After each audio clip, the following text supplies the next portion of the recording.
how are you?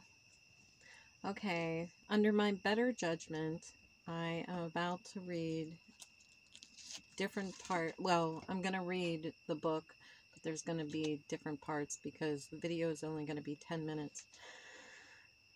The book is not exactly something that I really want to read, but my ancestors are telling me to read this video to you. A Case of Need by Crichton.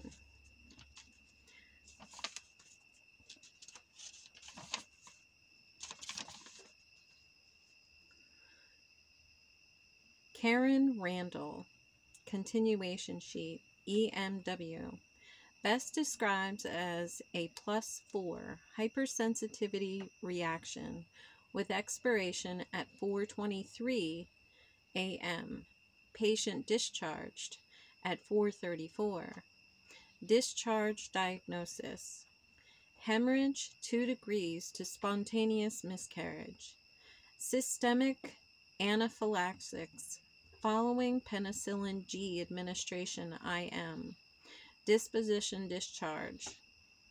Signed by John B. Williamson, MD. Monday, October 10th, Chapter 1.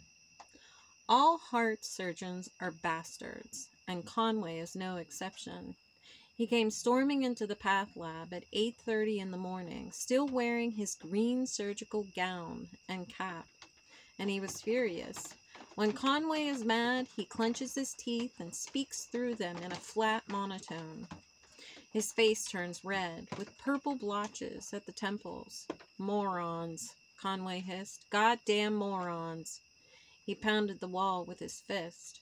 Bottles in the cabinets rattled. We all knew what was happening. Conway does 2 open heart procedures a day, beginning the first at 6:30.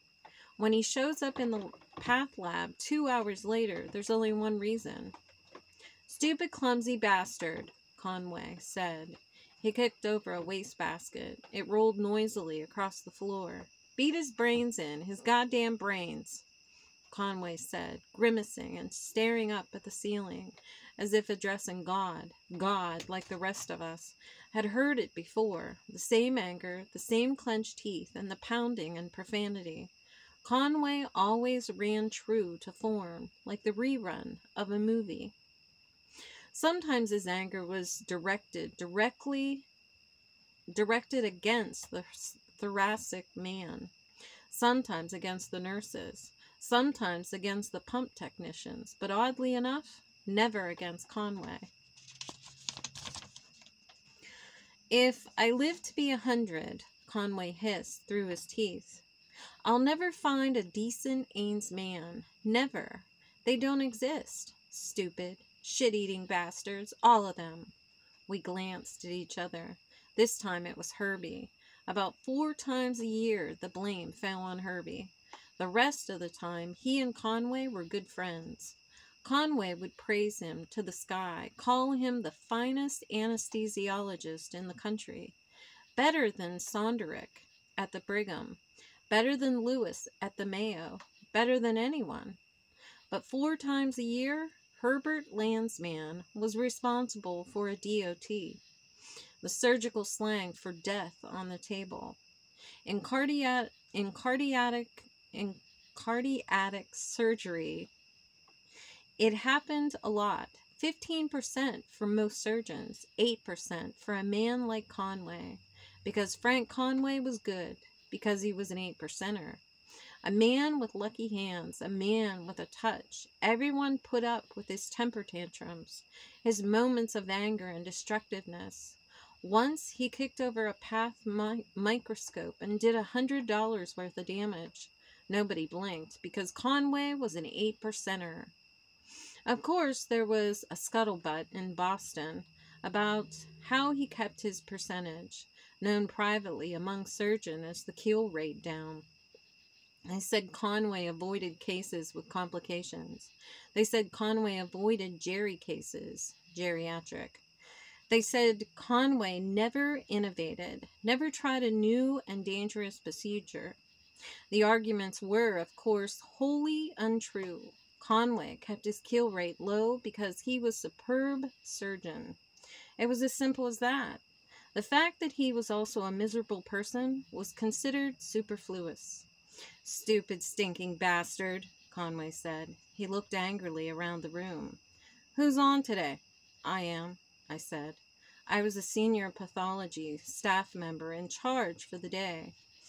Everything had to be cleared through me. "You want a table?" "Yeah, shit." "When?" "Tonight." It was a habit of Conway's. He always did his autopsies on dead cases in the evening, often going long into the night. It was as if he wanted to punish himself. He never allowed anyone, not even his residents, to be present. Some said he cried while we did them. Others said he giggled. The fact was that nobody really knew except Conway. "I'll tell the desk," I said. "They'll hold a locker for you." "Yeah, shit." He pounded the table. "Mother of 4, that's what she was." "I'll tell the desk to arrange everything." Arrested before we got into the ventricle. Cold. We massaged for 35 minutes, but nothing. Nothing. "What's the name?" I said. The desk would need the name. "McPherson," Conway said. "Mrs. McPherson." He turned to go and paused by the door. He seemed to falter, his body sagging, his shoulders slumping. "Jesus," he said, "a mother of 4. What the hell am I going to tell him?" He held up his hands, surgeon style, palm facing him, and stared at his fingers accusingly, as if they had betrayed him. I suppose in a sense they had. "Jesus," Conway said, "I should have been a dermatologist. Nobody ever dies on a dermatologist." Then he kicked the door open and left the lab. When we were alone, one of the first-year residents, looking very pale, said to me, "Is he always like that?" "Yes," I said, "always." I turned away, looking out at the rush-hour traffic, moving slowly through the October drizzle.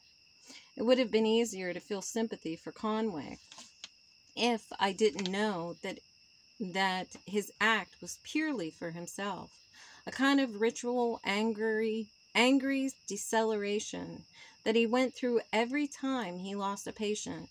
I guess he needed it. But still, most of us in the lab wished that he would be like DeLong in Dallas, who did crossword puzzles in French, or Archer in Chicago, who went out and had a haircut whenever he lost someone. Not only did Conway disrupt the lab, he put us behind. In the mornings, that was particularly bad because we had to do the surgical specimens, and we were usually behind schedule anyway. I turned my back to the window and picked up the next specimen. We have a high-speed technique in the lab. The pathologists stand before waist-high benches and examine the biopsies.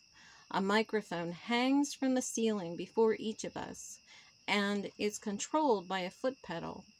This leaves your hands free. Whenever you have something to say, you step on the pedal and speak into the mic, recording your comments on the tape. The secretaries type it up later for the charts. I've been trying to stop smoking for the past week, and this specimen helped me. It was a white lump embedded in a slice of a lung. The pink tag attached gave the name of the patient. He was down in the OR, down with his chest cut open.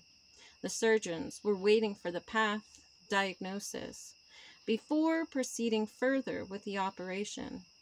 If this was a benign tumor, they'd simply remove one lobe of his lung. If it was a malignant, they'd take the whole lung and all of his lymph nodes. I stepped onto the floor pedal. Patient A.O. 452336, Joseph Magnuson. The specimen is a section of the right lung, upper lobe, measuring, I took my foot off the pedal and measured it, 5 centimeters by 7.5 centimeters. The lung tissue is pale pink in color and crepitant. The pleural surface is smooth and glistening, with no evidence of fibrous material or adhesions. There is some hemorrhage, with the parenchyma in an irregular mass, white in color, I measured the lump, approximately 2 centimeters in diameter. On cut surface, it appears whitish and hard. There is no apparent fibrous capsule, and there is some distortion of surrounding tissue structure.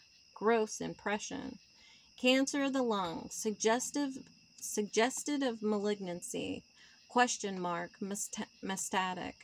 Period, signed John Barry. I put a slice of the white lump and quick froze it. There was only one way to be certain if the mass was benign or malignant, and that was a way to check it under the microscope. Quick freezing the tissue allowed a thin section to be rapidly prepared. Normally, to make a microscope slide, you had to dunk your stuff into 6 or 7 baths. It took at least 6 hours, sometimes days. The surgeons couldn't wait. When the tissue was frozen hard, I cranked out a section with the microtome, stained the slice, and took it to the microscope. I didn't even need to go high dry under a low-power objective. I could see the lacy network of lung tissue formed in a delicate alveolar sacs for exchange of gas between blood and air. The white mass was something else again. I stepped on the floor button. Micro-examination frozen section. The whitish mass appears composed of undifferentiated parenchyma cells, which have invaded the normal surrounding tissue. The cells show many irregular hypochromatic nuclei and large numbers of mitosis. There are some multinucleate giant cells. There is no clearly defined capsule. Impression is a primary malignant cancer of the lung. Note, marked degree of anthracosis in surrounding tissue. Anthracosis is accumulation of carbon materials in the lung. Once you gulp carbon down, either as a cigarette smoke or city dirt, your body never gets rid of it. It just stays in your lungs. The telephone rang. I knew it would be Scanlon down in the OR, wetting his pants because we hadn't gotten back to him in 30 seconds flat. Scanlon is like all surgeons. If he's not cutting, he's not happy. He hates to stand around and look at the big hole he's chopped into a guy while he waits for the path report. He never stops to think that after he takes a biopsy and drops it into the steel dish, an orderly has to bring it all the way from the surgical wing to the path labs before we can look at it. Scanlon also doesn't figure that there are 11 other operating rooms in the hospital, all going like hell between 7 and 11 in the morning. We have 4 residents and pathologists at work during those hours, but biopsies get backed up. There's nothing we can do about it unless they want to risk a misdiagnosis by us, and they don't. They just want to bitch, like Conway. It gives them something to do. All surgeons have persecution complexes anyway. Ask the psychiatrist. As I went to the phone, I stripped off one rubber glove. My hand was sweaty. I wiped it on the seat of my pants, then picked up the receiver. We are careful about the phone, but just to be safe, it gets swabbed with alcohol and formalin at the end of each day. Barry speaking. Barry, what's going on up there? After Conway, I felt like taking him on, but I didn't. I just said, you've got a malignancy. I thought so. Scanlon said, as if the whole path workup had been a waste of time. Yeah, I said and hung up. I wanted a cigarette badly. I'd only had one at breakfast, and I usually have 2. Returning to my table, I saw 3 specimens were waiting, a kidney, a gallbladder, and an appendix, and I started to pull my glove back on when the intercom clicked. Dr. Barry? Yes. The intercom was a high pickup. You can speak into it in a normal voice anywhere in the room, and the girl will hear you. They mount the microphone up high near the ceiling. because the new residents usually rush over and shout into it, not knowing how sensitive it is. That blasts the girl's ears off at the other end. Dr. Barry, your wife is on the phone. I paused. Judith and I have an understanding. No calls in the morning. I'm always busy from 7 to 11, 6 days a week, sometimes 7 if one of the staff gets sick. She's usually very good about it. She didn't even call when Johnny drove his tricycle into the back of a truck and had to have 15 stitches in his forehead. All right, I said. I'll take it. I looked down at my hand. The glove was half on. I stripped it off and went back to the phone. Hello? John. Her voice was trembling. I hadn't heard her sound that way in years, not since her father died. What is it? John, Arthur Lee just called. Art Lee was an obstetrician, friend of ours. He had been best man at our wedding. What's the problem? He called here asking for you. He's in trouble. What kind of trouble? As I spoke, I waved to a resident to take my place at the table. We had to keep those surgical specimens moving. I don't know, Judith said, but he's in jail. My first thought was that it was some kind of mistake. Are you sure? Yes, he just called John. Is it something about... I don't know. I said, I don't know any more than you do. I cradled the phone in my shoulder and stripped away my other glove. I threw them both in the vinyl-lined wastebasket. I'll go see him now, I said. You sit tight and don't worry. It's probably a minor thing. Maybe he was drinking again. All right, she said in a low voice. Don't worry, I repeated. All right. I'll speak to you soon. I hung up, untied my apron, and placed it on the peg by the door. Then I went down to the hall to Sanderson's office. Sanderson was chief of the Path Labs. He was very dignified looking at 48. His hair was just turning gray at the temples. He had a jowly, thoughtful face. He always had as much to fear as I did. Art's in jail, I said. He was in the middle of reviewing an autopsy case. He shut the file. Why? I don't know. I'm going to see him. Do you want me to come with you? No, I said. It's better if I go alone. Call me, Sanderson said, peering over his half-frames. When you know? I will.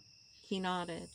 When I left him, he had opened the file again and was rereading the case. It was as if if he was upset by the news, he wasn't showing it. But then Sanderson never did. In the hospital lobby, I reached into my pocket for my car keys. Then I realized I don't know where they were holding Art. So I went to the information desk to call Judith and ask her. The girl at the desk was Sally Plank, a good-natured blonde, whose name was the subject of endless jokes among the residents. I phoned Judith and asked her where Art was. She didn't know. It hadn't occurred to her to ask, so I called Arthur's wife, Betty, a beautiful and efficient girl with a PhD in biochem from Stanford. Until a few years ago, Betty had done research at Harvard, but she stopped when she had her third child. She was usually very calm. The only time I had seen her upset was when George Kovac got drunk and urinated all over her patio. Betty answered the phone in a state of stony shock. She told me that they had Arthur downtown on Charles Street. He had been arrested in his home that morning, just as he was leaving for the office. The kids were very upset, and she had kept them home from school that day. And now, what did she do with them? What was she supposed to tell them, for Pete's sake? I told her to say it was all a mistake and hung up. I drove my Volkswagen out to the doctor's parking lot, past all of the shiny Cadillacs. The big cars are all owned by practicing physicians. Pathologists are paid by the hospital and can't afford all of those glistening horses. It was 8:45, right in the middle of rush hour traffic, which in Boston means a life and death proposition. Boston has the highest accident rate in the United States, even higher than Los Angeles, as any emergency ward intern can tell you, or pathologist. We see a lot of automobile trauma in autopsy. They drive like maniacs, like sitting in the emergency ward as the bodies come in. You think that there's a war going on. Judith says that it's because they're repressed. Art has always said that it was because that they're Catholic and think God will look after them as they wander across the double stripe. But Art is a cynic. Once at a medical party, a surgeon explained how many eye injuries occur from plastic dashboard figurines. People get into accidents, pitch forward, and have their eyes put out by the 6-inch Madonna. It happens a lot. Art thought it was the funniest thing he had ever heard. He laughed until he was crying. "Blinded by religion," he kept saying, doubled over in laughter. "Blinded by religion." The surgeon did plastic stuff, and he didn't see the humor. I guess because he's repaired too many punched-out eye sockets. But Art was convulsed. Most people at the party were surprised by his laughter. They thought it was excessive and in a rather poor taste. I suppose all the people there I was the only one who understood the significance of this joke to Art. I was the only one who knew the great strains under which he worked. Art is my friend, and he has been ever since we went to medical school together. He's a bright guy and a skilled doctor, and he believes in what he's doing. Like most practicing doctors, he tends to be a little too authoritarian, a little too autocratic. He thinks he knows what's best, and nobody can know that all the time. Maybe he goes overboard, but I can't really knock him. He serves a very important function. After all, somebody around here has to do the abortions. I don't know exactly when he started. I guess it was right after he finished his gynecology residency. It's not a particularly difficult operation. A well-trained nurse can do it with no problem. There's only one small catch. It's illegal. I remember very well when I first found out about it. There was some talk among some of the path residents about Lee. They were getting a lot of D&Cs that were positive. The D&Cs had been ordered for a variety of complaints: menstrual regularity, pain, mid-period bleeding, but quite a few were showing evidence of pregnancy in the scrapings. I got concerned because the residents were young and loose-mouthed. I told them right there in the lab that it wasn't funny, that they could seriously damage a doctor's reputation by such jokes. They sobered up quickly. Then I went to see Arthur. I found him in the hospital cafeteria. "Art," I said, "something's bothering me." He was in a jovial mood, eating a donut and coffee. Not a gynecological problem, I hope," he laughed. "Not exactly. I overheard some of the residents say that you have a half a dozen pregnancy-positive scrapings in the last month. Have you been notified?" Immediately, the hearty manner was gone. "Yes," he said, "I have. I just wanted you to know that there might be trouble in the tissue committee when these things come up," and he shook his head. "No trouble." "Well, you know how it looks." "Yes," he said, "it looks like I'm performing abortions." His voice was very low, almost dead calm. He was looking directly at me. It gave me a strange feeling. "We'd better have a talk," he said. "Are you free for a drink about 6 tonight?" "I guess so." "Then meet me in the parking lot, and if you get some free time this afternoon, why don't you have a look at a case of mine?" "All right," I said, frowning. "The name is Suzanne Black. The number is AO221365. I scribbled the number on a napkin, wondering why he should have remembered it. Doctors remember a lot about their patients, but rarely the hospital number. Take a good look at this case, Art said, and don't mention it to anyone until you talk to me. Puzzled, I went back to work in the lab.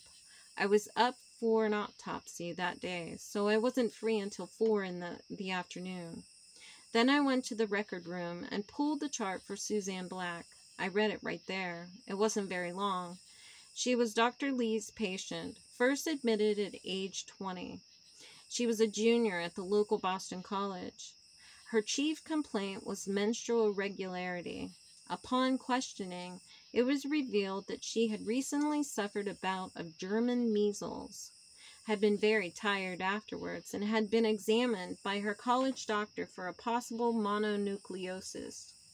She reported irregular spotting approximately every 7 to 10 days, but no normal flow.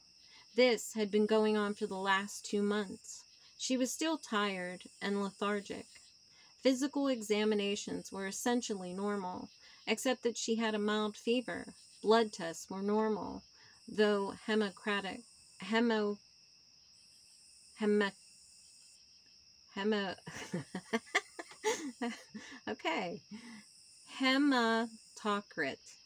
was somewhat low. Dr. Lee ordered a D&C to correct her irregularity. This was in 1956, before the advent of estrogen therapy. The D&C was normal. No evidence of tumors or pregnancy. The girl seemed to respond well to this treatment. She was followed by the next 3 months and had normal periods. It looked like a straightforward case. Illness or emotional stress can disrupt a woman's biological clock and throw off her menses. The D&C reset that clock. I couldn't understand why Art had wanted me to look at it. I checked the path report on the tissue. It had been done by Dr. Sanderson. The write-up was brief and simple. Gross appearance normal. Micro-examination normal. I returned the chart and went back to the lab. When I got there, I still couldn't imagine what the point of the case was. I wandered around, doing odds and ends, and finally began the workup on my autopsy. I don't know what made me think of the slide. Like most hospitals, the Lincoln keeps path slides on file. We saved them all. It is possible to go back 20 or 30 years and re-examine the microscopic slides from a patient. They're stored in long boxes, arranged like hard catalogs in a library.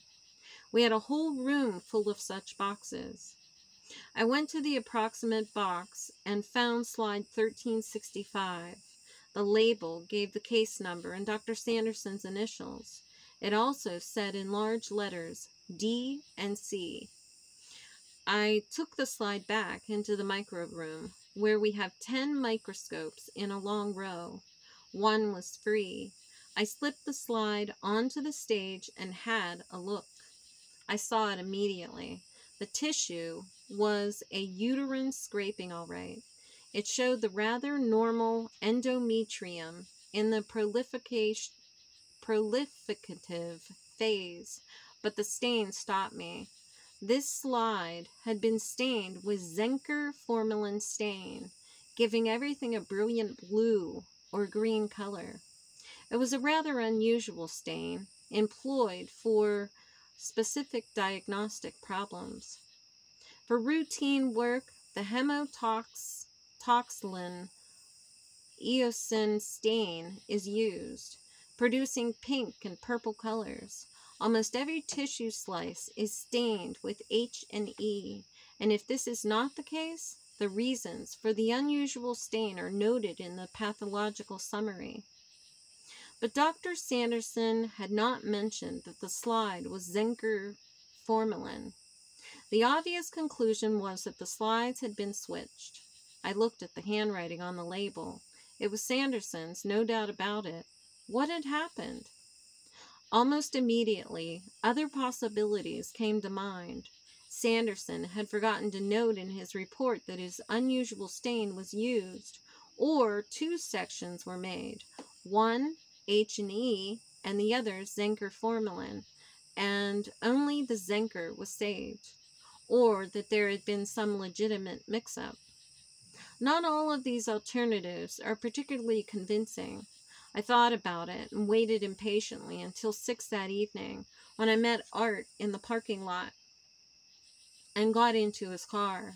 He wanted to go some place away from the hospital to talk. As he drove, he said, "Read the case." "Did you read it?" "Yes," I said. "Very interesting." "You checked the section?"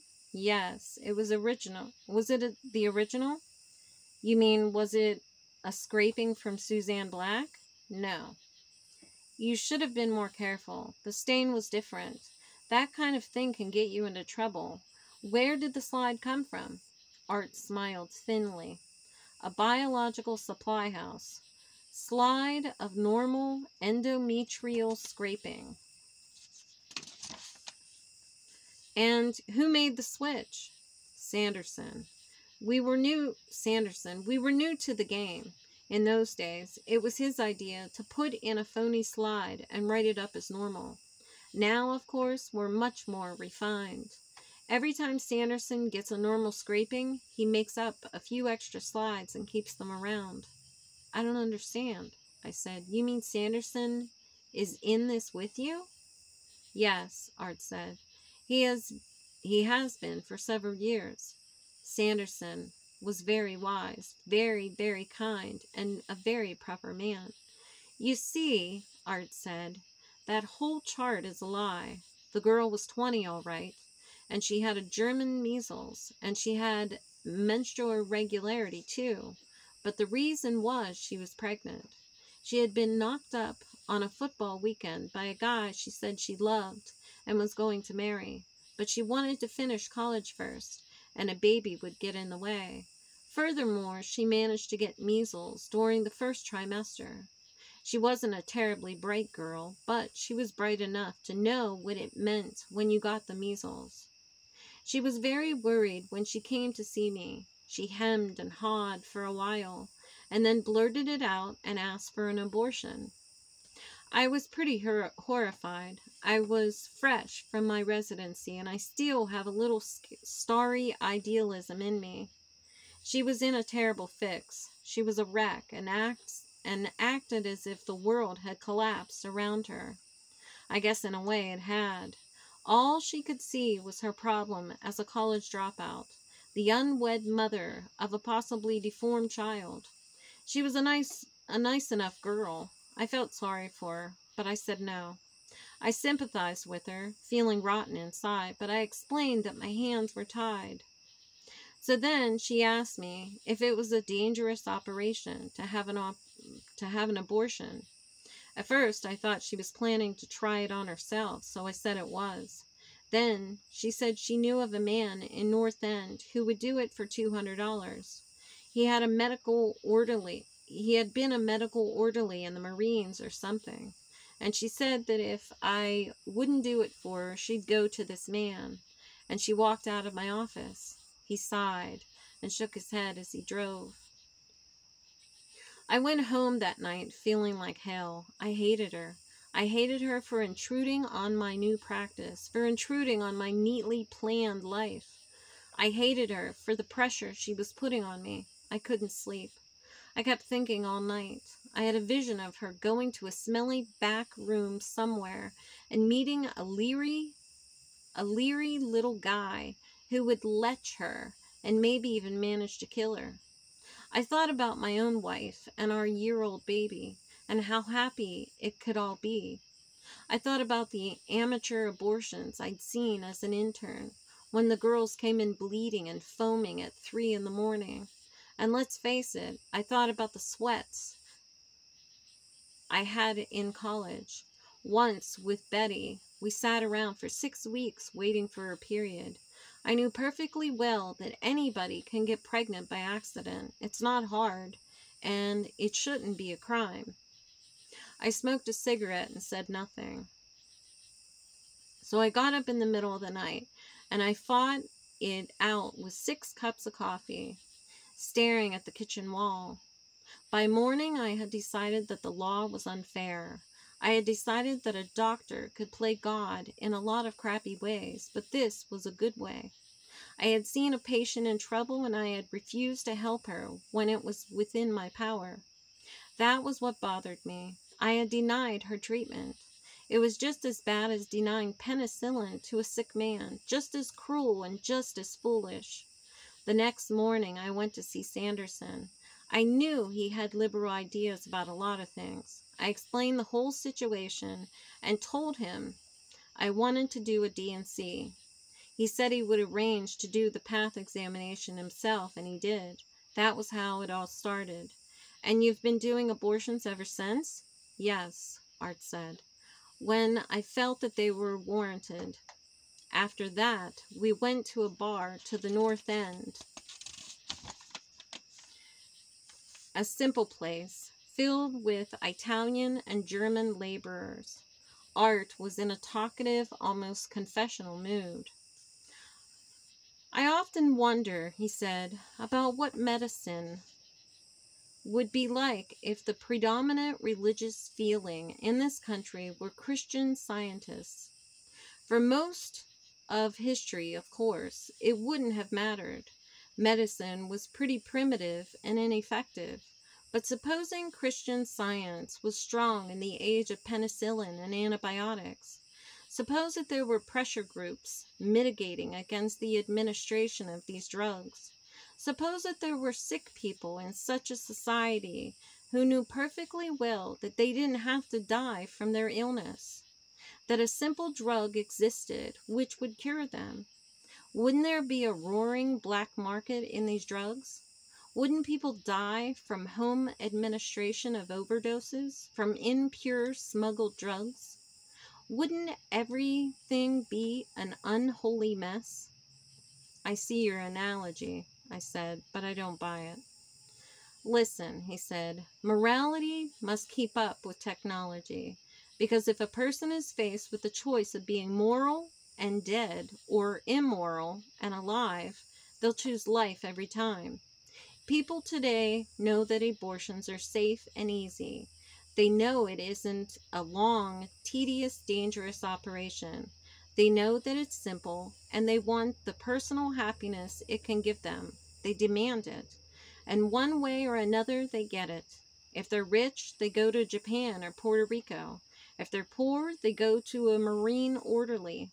But one way or another, they get that abortion. Art, I said, it's illegal. He smiled. I never thought you had so much respect for the law. That was a reference to my career. After college, I entered law school and stuck it out for a year and a half. Then I decided I hated it and quit to try medicine. In the meantime, or in between, I did some army time. But this is different, I said. If they catch you, they'll toss you in the clink and take away your license. You know that. I'm doing what I have to do. Don't be an ass. I believe, he said, that's what I'm doing, that what I'm doing is right. Looking at his face, I saw he meant it. And as time went on, I personally encountered several cases where an abortion was the obvious, humane answer. Art handled them. I joined Dr. Sanderson in covering up in the path department. We fixed things so that the tissue committee would never know. That was necessary because the tissue committee of the Lincoln was composed of all chiefs of service, as well as a rotating group of 6 doctors. The average age of the men on the tissue committee was 61, and at any given time, at least a third were Catholic. Of course, it was not a well-kept secret. Many of the younger doctors knew what Art was doing, and most agreed with him because he exercised careful judgment in deciding his cases. Most would have performed abortions too if they had dared. A few didn't agree with Art and would have been tempted to turn him in if they'd had the guts. Anal retentives like Whipple and Gluck, men whose religion precluded compassion and common sense. For a long time I wondered about the Whipples and the Glucks. Later on I ignored them, turning away from their nasty knowing glances and pinched disapproving faces. Perhaps that was a mistake, because now Art was down, and if his head rolled, so would Sanderson's, and so would mine. There was no place to park near the police station. Finally, I came to a lot 4 blocks away and walked quickly back to find out why Arthur Lee was in jail. And that is the end of chapter 1. Thank you so much for listening. Until next time, bye.